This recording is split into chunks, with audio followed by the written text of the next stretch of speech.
In this birth story episode, we have a happy vaginal birth, but with some baby blues postpartum.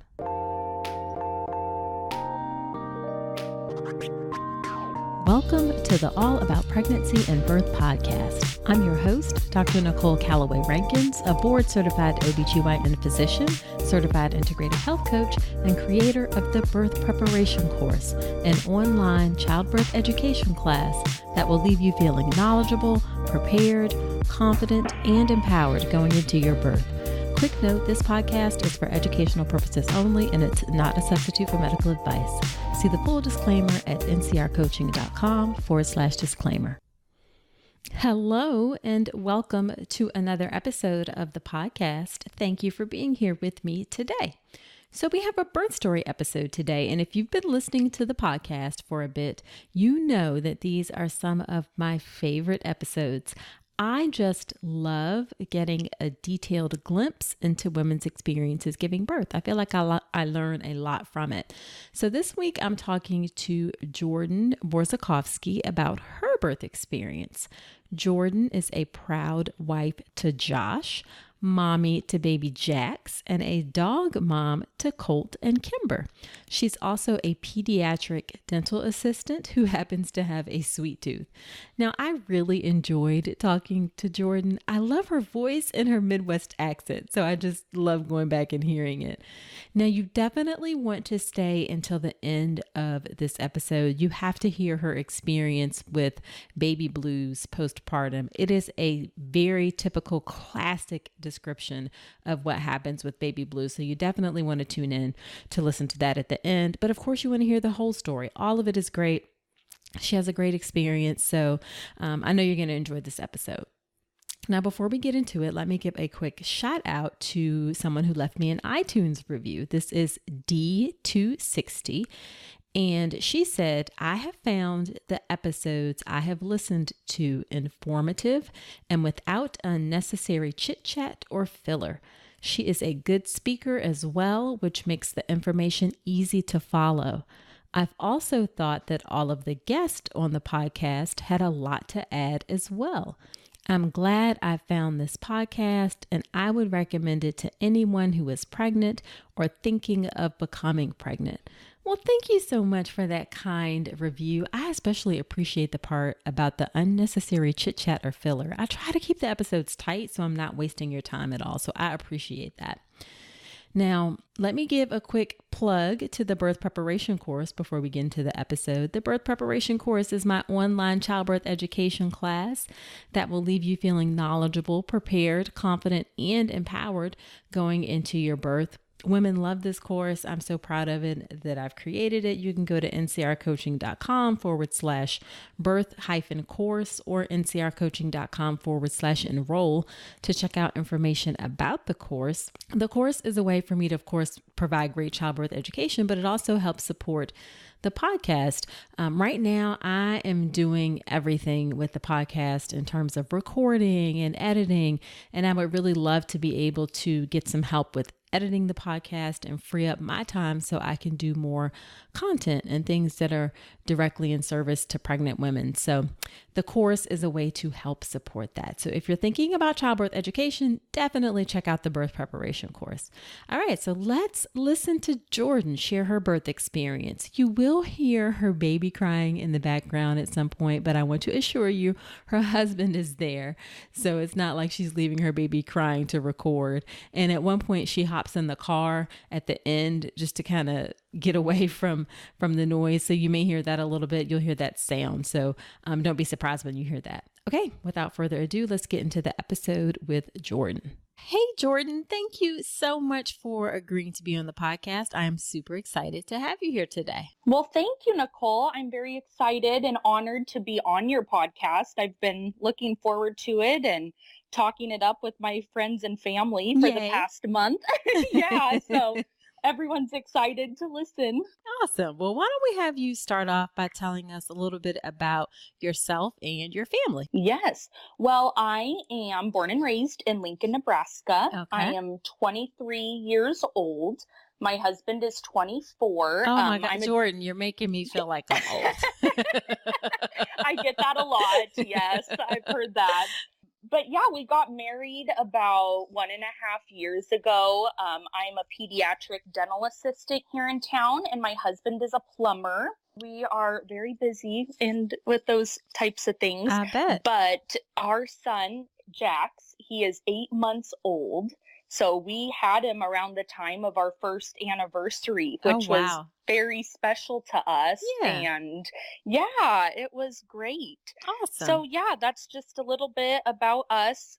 We went to high school together and we dated in high school and we've been together ever since. Oh, that is awesome. Really sweet story. Yes, thank you. Yeah. So let's talk about the birth of baby Jax. In order to understand your birth, I think we always got to talk a little bit about what the pregnancy is like, because that definitely influences your birth experience. So what was your pregnancy and your prenatal care like? Okay, yes, I found out I was pregnant at the end of December around Christmas time, and we kind of went back and forth with telling our family then that we were pregnant or not, because I had just found out, and you're always careful. Do you say something in the beginning in case something does happen, or do you just, keep quiet, keep it to yourselves?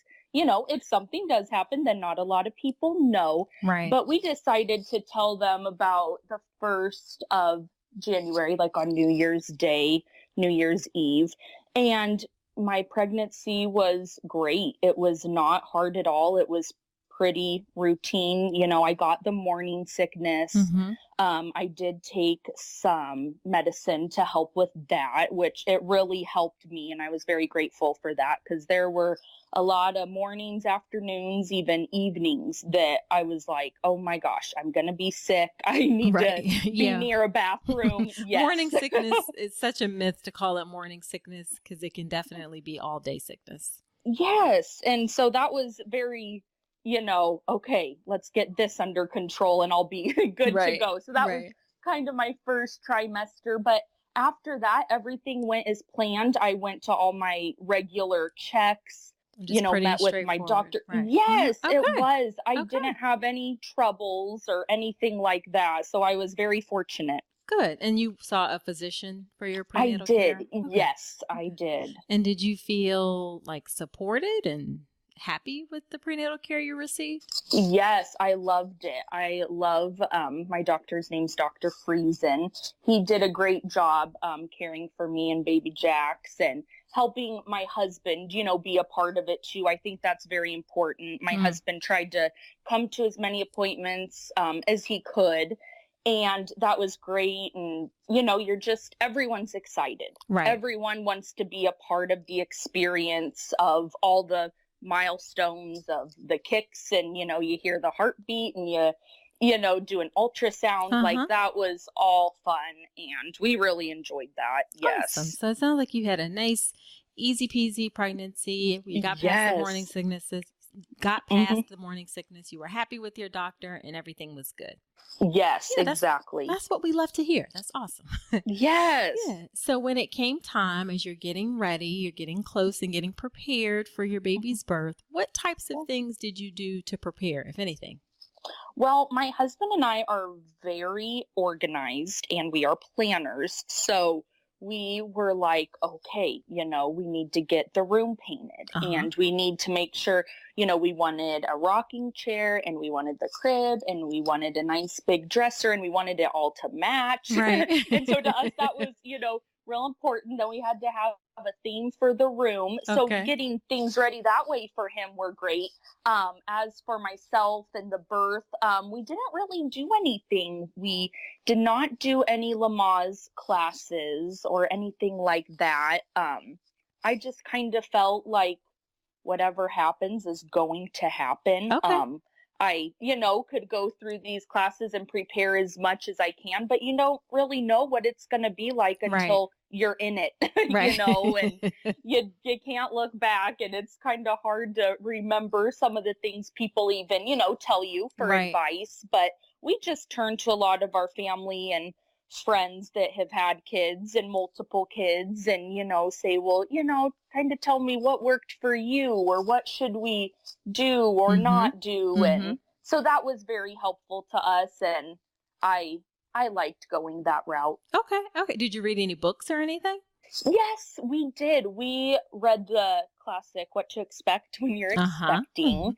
Yeah. And then our pediatrician gave us a book. It was like maybe Baby 411. I haven't heard of that one. That's a new one. Yeah, for me. Okay. See exactly what it's called. But they gave it to us, and it was actually really helpful because it has, before baby, when you have baby, stuff like that.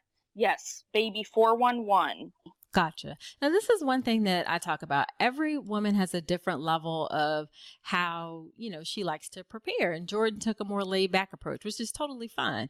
Some people talk to friends, family, they read a couple books. I do think you need to do something to prepare, even if you don't take an official like childbirth class. I think everybody will naturally kind of think about ways you're going to ask questions and want to know what's going on. So, and you probably also felt better because you had a good relationship with your physician, that maybe you didn't feel like you needed to do like the whole full court press. Yeah, for sure. And I, Googled a lot of stuff. I was always, is this okay for me to eat? Right. Oh, that was kind of a funny feeling. What was that? Let's, look that up. But I mean, nowadays that's just our world with technology and the internet, so that's readily available. So that was nice as well. Okay, gotcha. So what was your birth like? Take us through the whole thing from the first moment of labor to when your baby was born. Okay, yes. Well, it was a Friday, and I do not work on Fridays, so a lot of my appointments were scheduled on Fridays, and I'm an early bird, so I wanted to go in the morning. And I went to doctor's office for a check. I was 37 weeks and about 4 or 5 days along. And the week before, I was already dilated 2 centimeters, and I was about 70% effaced. Okay. Well, then this Friday that it all started, I went to my check. I was still 2 centimeters, and I was about like 75% effaced, he said. So he was like, you know what? I'll be surprised if you don't have this baby within the next week.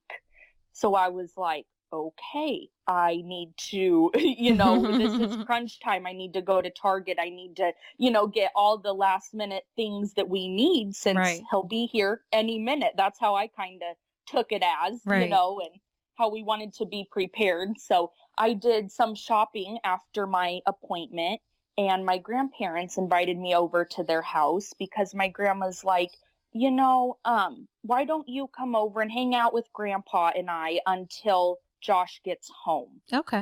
I wouldn't want anything to happen. And I kind of laughed, and I'm like, it's okay, Grandma, I'm fine, no big deal. Right. So I went out and hung out with them till maybe about like 3:30 in the afternoon.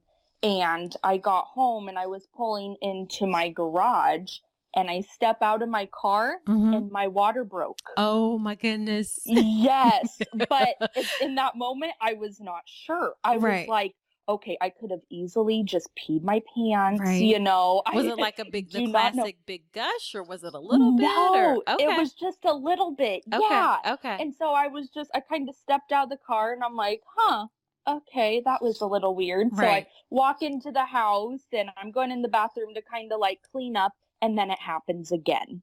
About 2 minutes later, I feel another gush. And I'm like, okay, well, I better call the doctor's office and call my husband and just let everyone know that, I think maybe my water broke. Right. So I called the doctor's office. They said, yeah, why don't you head to the hospital, at least get checked, And so I called my husband to come home, and my dad actually doesn't work very far away from our house. So he was actually the first one here to at least be with me in case I started not to feel well. But, remembering back to that day, I didn't feel horrible. I had a lot of back pain, though. I remember. So I didn't ever feel like I was having contractions. I just felt very uncomfortable in my back. I just felt like I needed to sit down or lay down and take a little bit of a nap. Gotcha. So about 4:00, my husband got home and we hopped in the truck and headed to the hospital. I had all our bags packed and ready to go in case we needed to stay. Mm-hmm. So we went upstairs, got all checked in, and as they're taking me to the room to check me to see what was going on, I passed Dr. and he looks at me and he goes, "What are you doing here?" And I'm like, "Well, we might be having a baby today." Right. Sooner than next week. Right. So I always thought that was kind of funny. That is funny. Yeah, they checked me out, and as you know, it takes a little while, Mm-hmm. when you're in there and checking everything, and they got me all hooked up to all kinds of monitors, checking on the baby, and they checked the fluid to see if it, my water had broken everything, right. And they said that it did. Okay. So they were like, "Are you ready to have a baby?" And I'm like, "Of course, bring it on." So then I got admitted and everything and settled into a room. Okay. And that was probably about like 7:30. So that took a little while. Oh, it did take a while. Yeah. And so I was just kind of happy. Okay, I don't need to go home and deal with this, because now I was starting to really not feel the best. I was just like, okay, something is going on. Right. And so they got me all hooked up, to the monitors and stuff in there. They got an IV going, and who was with you? My husband, Josh. Okay. Yes, okay. He was with me. My dad did meet us at the hospital, and then my mom and my sister came and met him there, since they were coming home from work and school. So they came and they were in the room when we got to our delivery room and got settled in there. And then Josh's mom, my mother-in-law, she met us in there too. So that was nice that everyone came for a little support and stuff. Okay. But they got me hooked up to some Pitocin. I had a drip going to get the contractions started. Okay. More intense and all that. So that was, really good. And I just labored through the whole night. I got an epidural, and that is exactly what I wanted. I knew I wanted that from the beginning. Nothing I had wrong with that at all? Yeah, I had a great experience with that.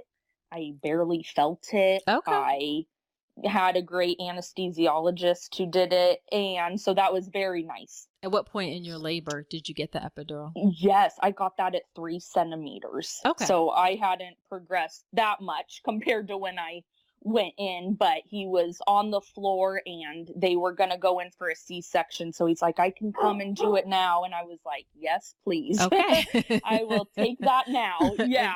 And about what time was that? That was probably about 10:30 in the evening. Yeah. So wasn't too long after I got in there, but Gotcha. Yeah, I was definitely feeling it at that point. The contractions were getting a lot more intense, and it was getting a lot more uncomfortable just laying there. I felt like I needed a little something. Right. And I hope every woman listening knows that this is perfectly fine. Jordan was obviously very clear. I want an epidural and I'm going to get it when I'm ready. That is great. So be comfortable with whatever it is that works for you.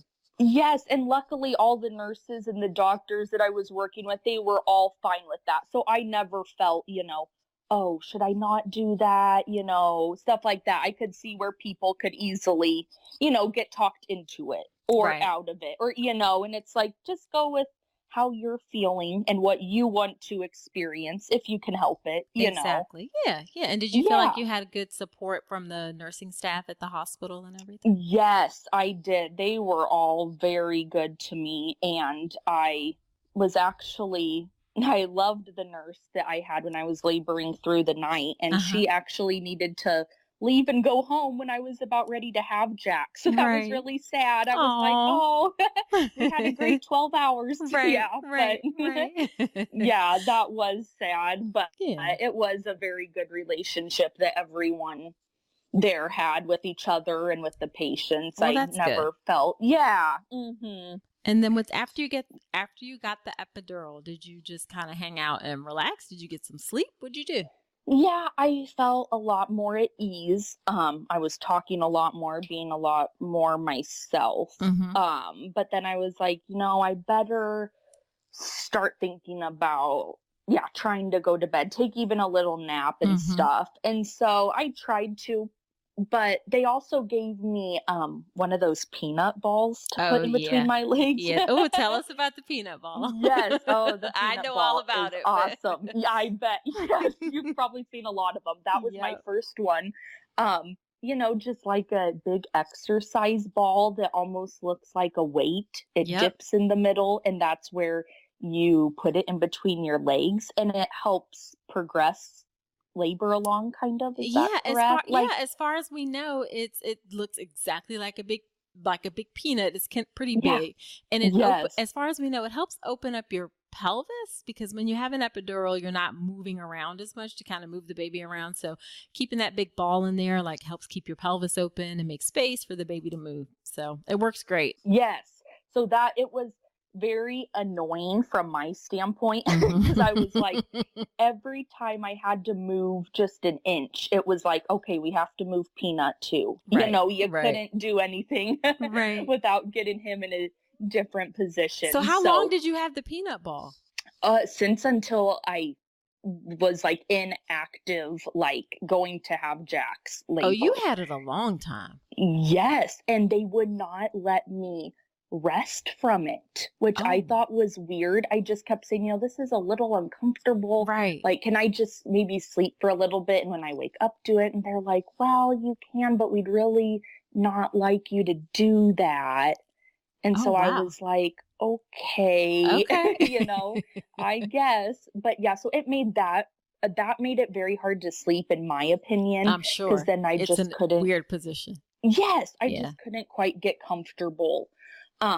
So yeah, we had some fun with Peanut Ball, and Josh and I joked around that when Jax was born, we were gonna name him Peanut, because we had the peanut ball with us until he was here. So that's always a good little memory. Right. But with the epidural, you can't really feel anything from below your waist.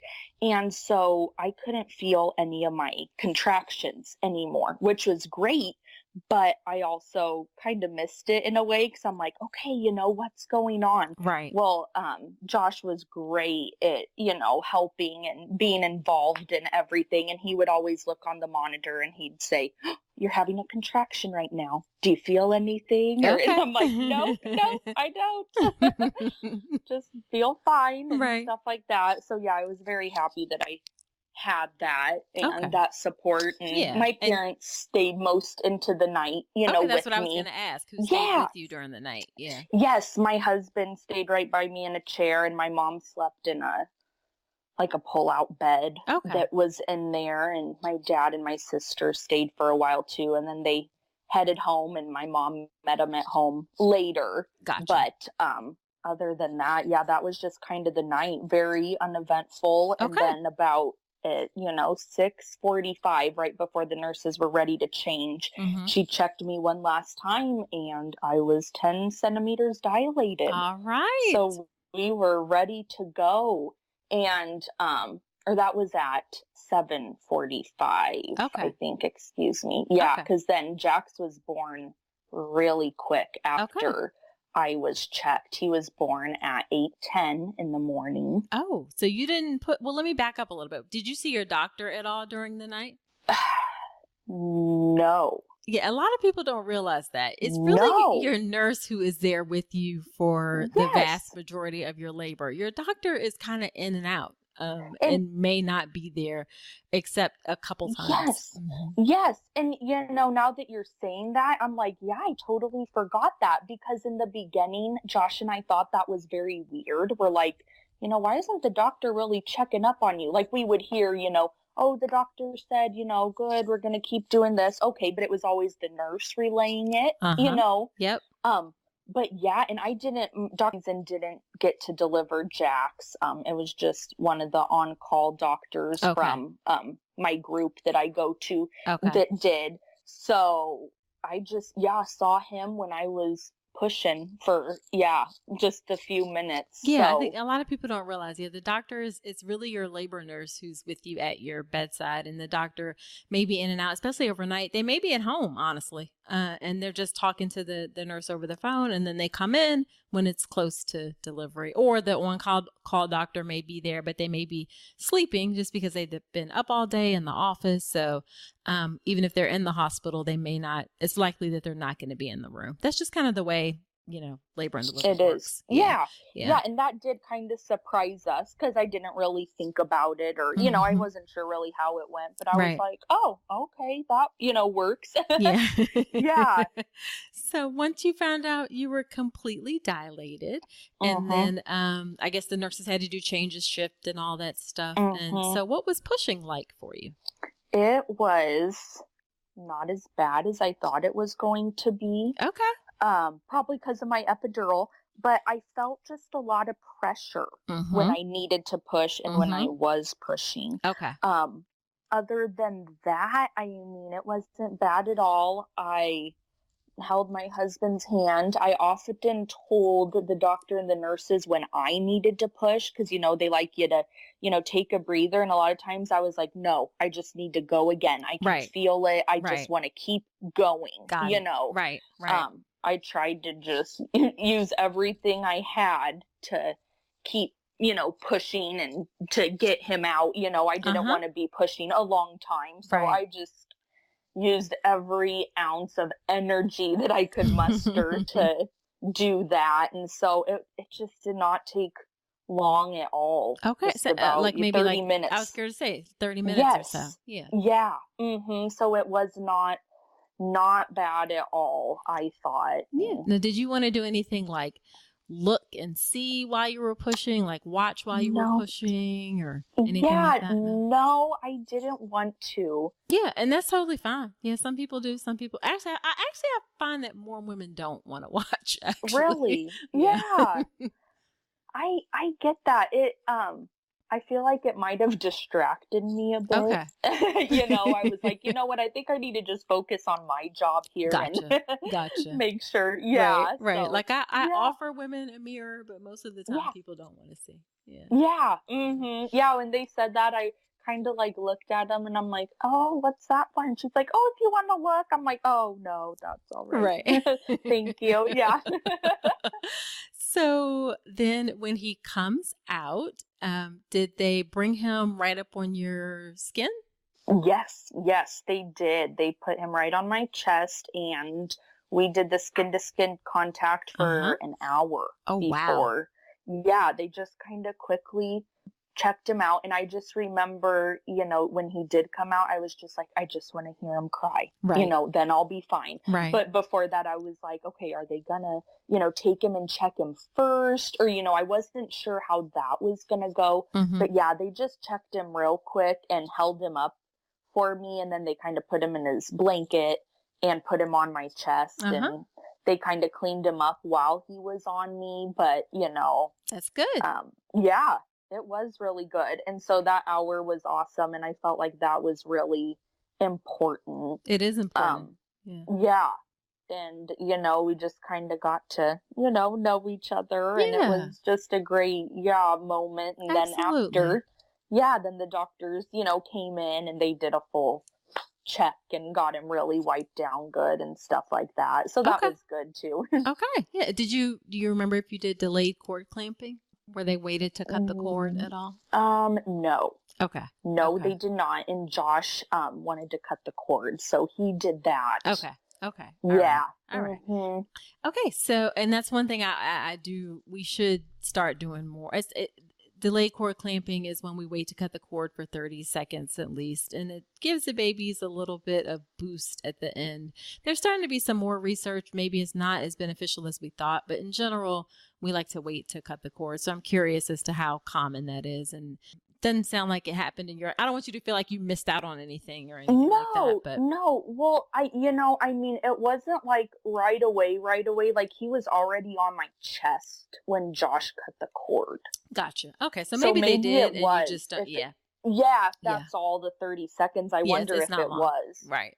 Yeah. So it's quite possible that they did. Because most often, if they do skin to skin, they'll do delayed cord clamping too. So maybe they did, and you just didn't realize it. Yeah, probably not. Okay. Yeah. Okay. And then did you have to get any stitches or anything afterwards? Yes, I did. I had, would it be like a level 2 tear? Second degree? Or second degree, yes. Yep. That's what I had. So kind of in the middle, correct? Yes, that's very common. So they're first, second, third, and fourth. And first being the most minor, fourth being the worst, and first and second are very common. Yes. Yeah, I had that, which I was very grateful for the epidural during that. I'm sure. That was a lot of pushing and tugging and, stuff like that. But I remember the doctor telling me, I'm going to have to cut a little bit. He's right here, but I'm just going to have to cut a little bit to help him out. So, your doctor did. Oh, interesting. That's an episiotomy, actually. Yes. Okay. Okay. And what was his rationale for? He just said that he just felt like he needed to cut an episiotomy. Yes, he just kind of said that Jax's head was right there and that I was pushing great and everything, but maybe it was going a little too low, or, he just wasn't in the right line to go straight out. So they needed to just make that little cut to help him out a little bit. Because then right after he did that, I literally pushed like 1.5 times and then he was out. So, okay. And he did discuss it with you before he cut anything? Real briefly, he just said, this is what I'm going to do. It shouldn't be bad at all. It's very common. And then he practically said it is necessary in order to get Jax out. So I was like, okay, do whatever you need to do. Yeah. Gotcha. Okay. Okay. And I obviously I can't second guess your experience or why he said that, what happened. Episiotomy is not as common as it used to be, for sure. So, but again, I wasn't there, so I don't know exactly what was what. So you had stitches afterwards, and then how do you feel like your recovery was? My recovery was really good physically. Everything hurts for, a couple weeks. But even the day we went home from the hospital, my husband and I ran a couple errands because we were like, I did not breastfeed. I formula fed. Did you make that decision ahead of time that that's what you were going to do? Yes. Yeah. Josh and I talked about it. It wasn't anything that I was super drawn to, the idea of breastfeeding. I didn't feel like I really needed to do it or I was going to be super passionate about it. I felt like in order for me to be happy and for everyone to maybe help out when the baby came, that he would be on formula. And I just felt like that was the best option for everyone, going into it. And I'm like, maybe when I have him, it'll, I don't know, be different, but it really wasn't. I think my mind was set up and I didn't want to try it if I wasn't going to be 100% into it. So. And how did you feel like in terms of the support from the nursing staff and the physicians about that decision? Very, very well. That went over very well with Dr. Finn, with Jax's pediatrician.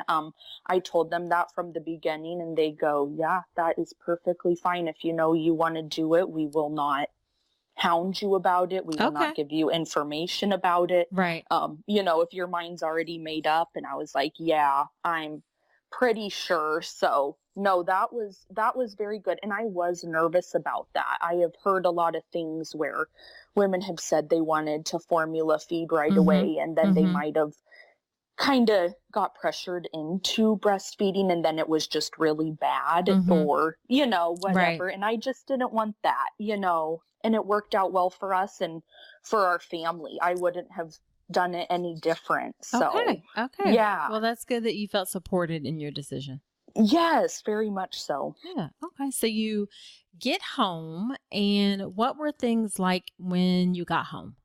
When I got home, everything was good. I still felt like I was on that high of Jax just being born. Nothing really got to me or anything like that. My husband was a great help. So were my parents and my sister and my mother-in-law. They all, came over and spent the days with us, kind of just helping us get into our new routine. Right. That's great that you had that support. A lot of people don't have that. Yeah. Yeah, I was very fortunate to have them. They all live in town, so it's really easy to call on them and say, hey, can you come over here and look at this? Or what do I do? Or, right. So yeah, that was really nice. But I did experience baby blues once I got home. Tell us about that. What was that like? It was not right away. Okay. It was probably about like 5 days after I got home. And, when you're in the thick of it, and it just all of a sudden hit me. I remember it was a Saturday morning because Josh was home from work, and I just got up out of bed and I started to cry, and I was like, I don't know why I'm crying. I felt very overwhelmed, but not like I couldn't do it or didn't want to keep doing it. Wasn't that bad. It was just, this is a lot. Right. I knew it was going to be a lot, but this is a lot. And no one can prepare you for that. No one can. You just can't. I'm an OB/GYN for God's sakes, and I had no idea. You just cannot be prepared for what it's like to have this human that you're responsible for. Yeah. Yes. And I was like, my body went through something amazing, but very traumatizing to my body is what, I'm recovering. And when you're not getting any sleep, that doesn't help either. So it's and I'm the type of person that I need at least 8 hours. Otherwise I'm going to be grouchy. I'm going to not enjoy the day. I like my sleep. I, want it. So that was very much an adjustment for me. In terms of that. But I felt with my baby blues, I had it for about a couple of weeks, and every day I just tried to work through it as best that I could. Some days it really hit me, others it didn't. And I had never felt anything like that before. It was very shocking and different for me. So I was terrified. What were you terrified about that was going to happen? Well, I was just terrified of how I felt. I never felt that way before. I was not educated well at all about the postpartum baby blues and depression. We all hear about the postpartum depression that a lot of women face, and that it is real and it is scary. But I feel like no one talks about the baby blues that are, very common. It's very almost taboo to talk about it, maybe, or maybe people don't want to. Right.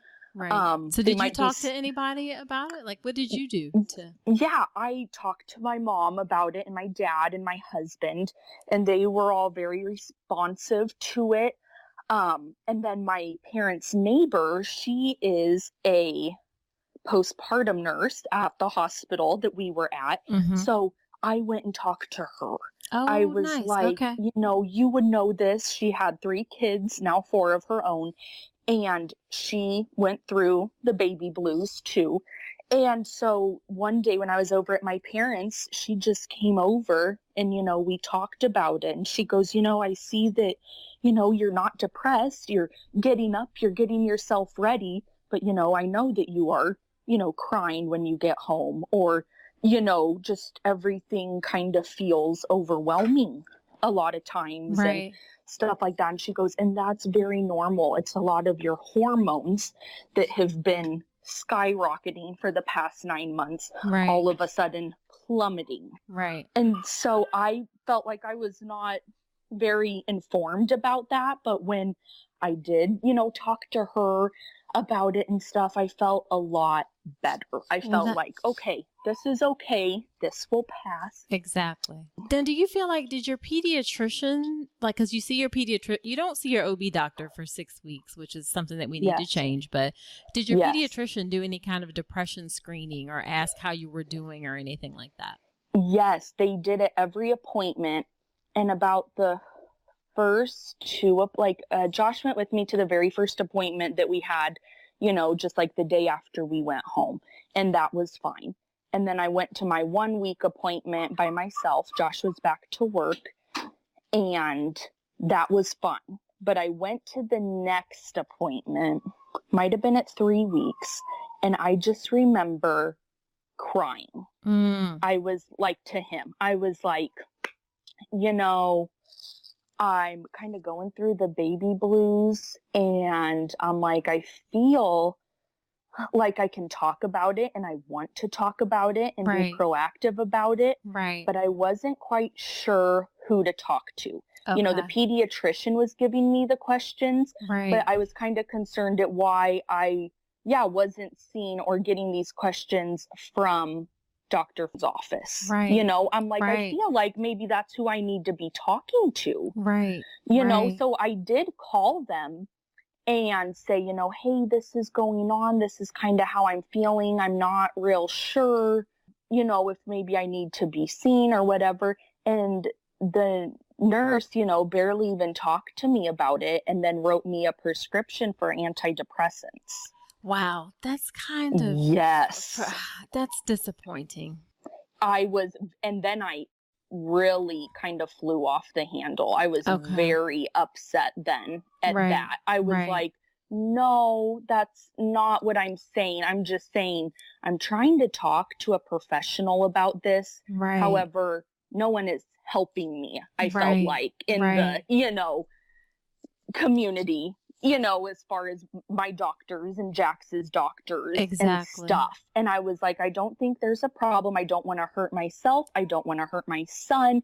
I just don't feel like myself and quite right, And did they say like come in for a visit or did your pediatrician's office just say call your OB doctor? Is that what happened? And then... Well, I called my OB doctor first and then I had the appointment. And I was really mad that I got those, that prescription because I did not want that. I did not feel that's what I needed.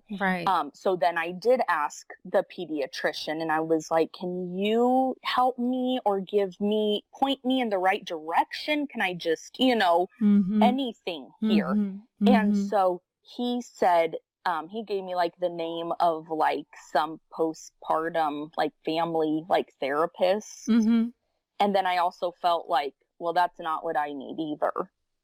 I just felt like I needed What do you feel like you needed? I felt like I needed to just talk to my doctor. To my OB. I just needed to hear that this is normal. It's okay. It will pass. Let's talk about it. I needed some ideas of what to do when I did feel those lows. Like, one thing that my parents' neighbor, she did share with me is when you start feeling like that and you're almost, kind of feeling suffocated by it, she said, you need to go and lay down. You need to sleep. You need to take a nap. So the nurse said one of the things you can do is just get some sleep when you need sleep.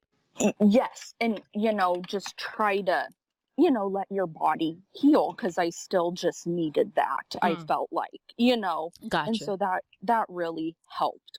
When I started to feel like it was, kind of getting to me, I would give Josh the baby or, we'd call my parents to come over and say, hey, can you come, over for a little bit? I'm going to try to lay down, and that was very helpful. Okay. And then you feel like after a couple weeks, things got better. Yes, very much so. Everything became easier. We got into our routine, which was very helpful for me since I, like being in a routine and knowing what's going to happen. So that was very comforting to me and made everything okay. Okay. So you got to your 6-week checkup and you talked about it. Yep. And I told him that I was, upset that I got the medicine and I just kind of wanted to talk, but that wasn't an option to me.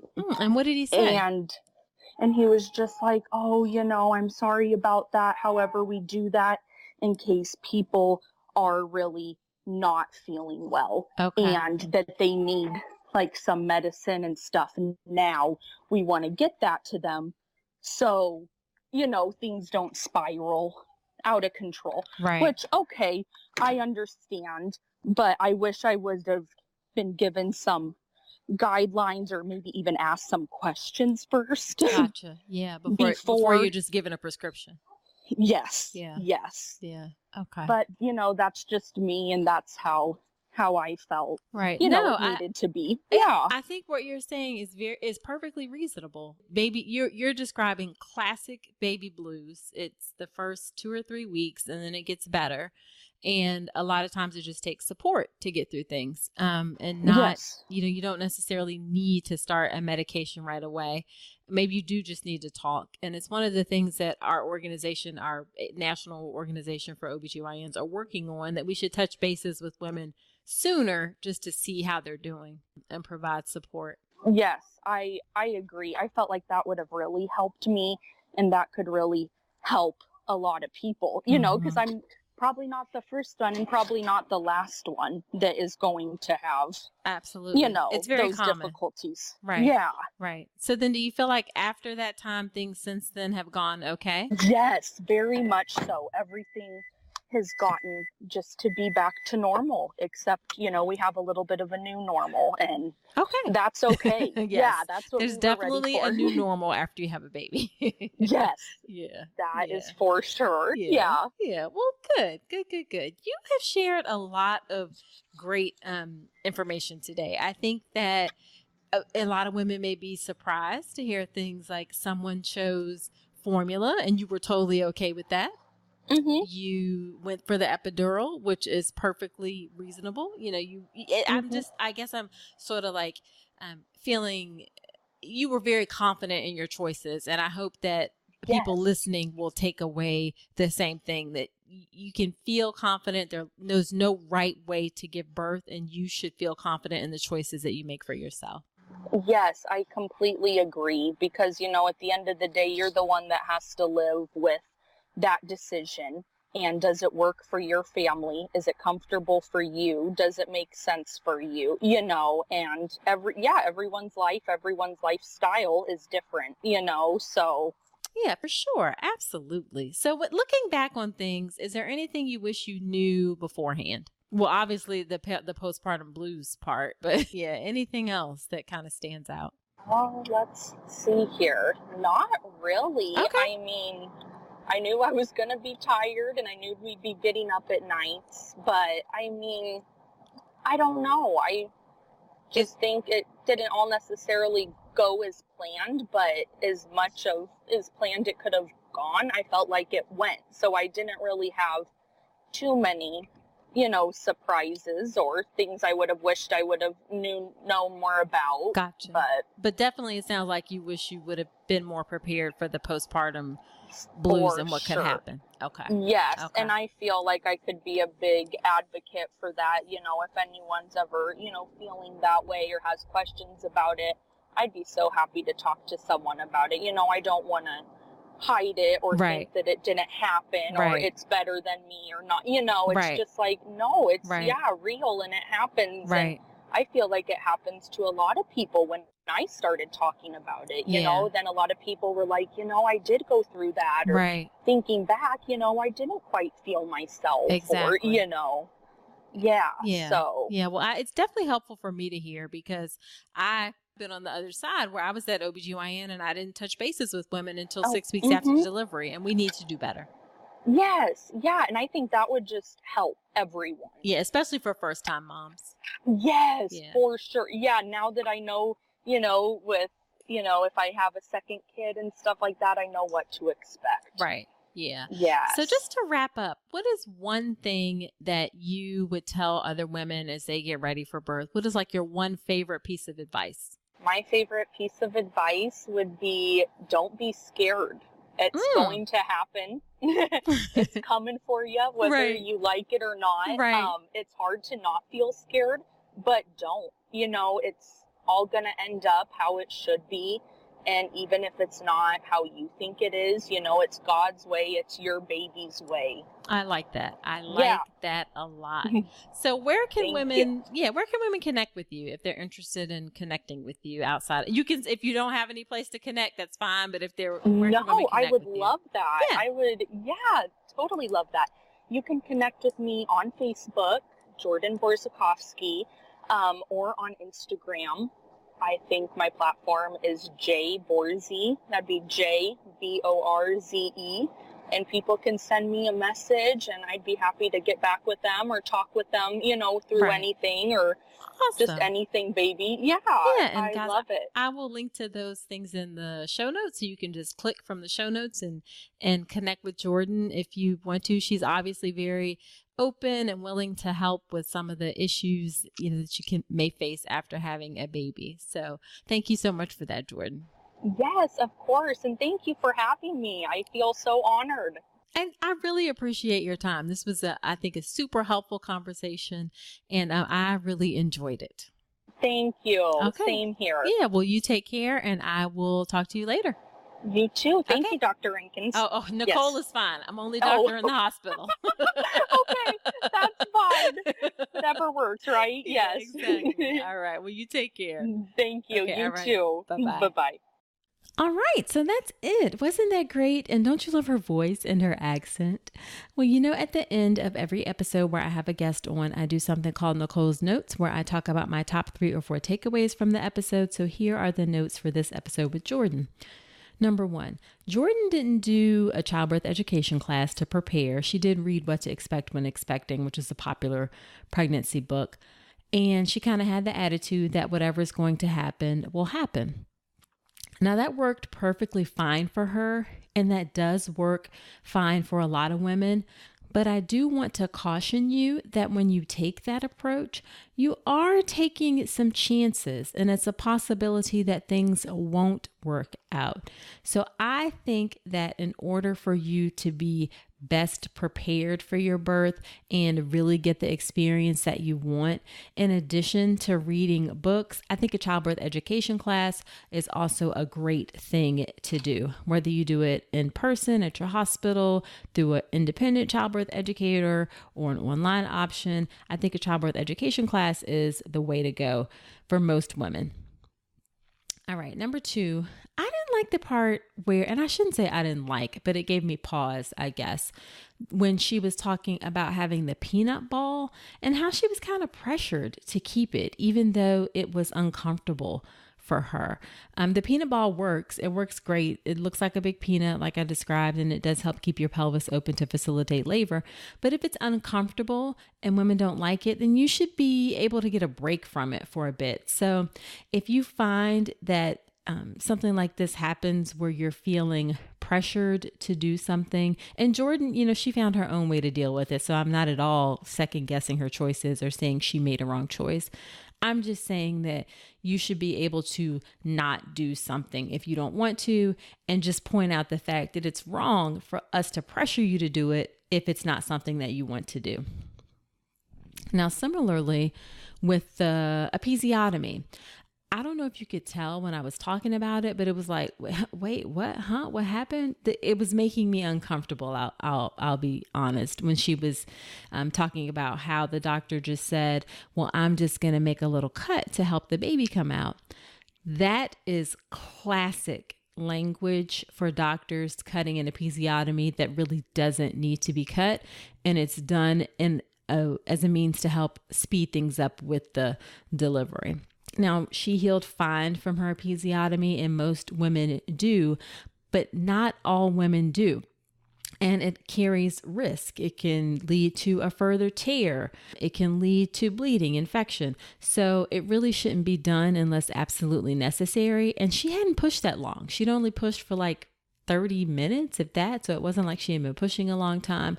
So it just made me uncomfortable to hear that kind of language being used. It's classic language for trying to rush the delivery. Okay, last thing is Jordan had a happy delivery. She was happy with her experience, but she did have baby blues, and baby blues are so common. She gives a very classic description of how baby blues plays out. And one thing that I think she highlighted that's really important is that most of the time you don't need to jump to medication right away. Now, this is not a knock on medication because, of course, some women will have depression or anxiety where medication is the right option, but it shouldn't always be the first choice. One thing that helps a lot and that she found that's helped a lot was support. Women need support after having a baby, and that's not something that we do a great job of in our country. Thankfully, Jordan had support from family. She had support from the postpartum nurse who lived nearby, and she was able to work through it, but not all women have that. And obviously, we do a bad job in the medical system. Waiting to see women until 6 weeks postpartum is a mistake. Now, the OB/GYN specialty is making some effort to change that. Recently, there was something called a committee opinion from ACOG, the American College of Obstetricians and Gynecologists, that recommended that women be seen within the first 3 weeks postpartum, or at least have a touch point where you contact women within the first 3 weeks postpartum. Even if we just did a phone call or touch bases with women in the first couple of weeks, you don't even always have to come in for a visit. Just kind of talk and see how are you doing? Because as she mentioned, a lot of it was just talking through it, and she wanted to get that reassurance from a medical provider that everything was okay. I think this is especially important for first-time moms. So definitely look for those places of support. It could be a postpartum support group at your hospital or in your community. It could be a Facebook group for moms that's a support source for you.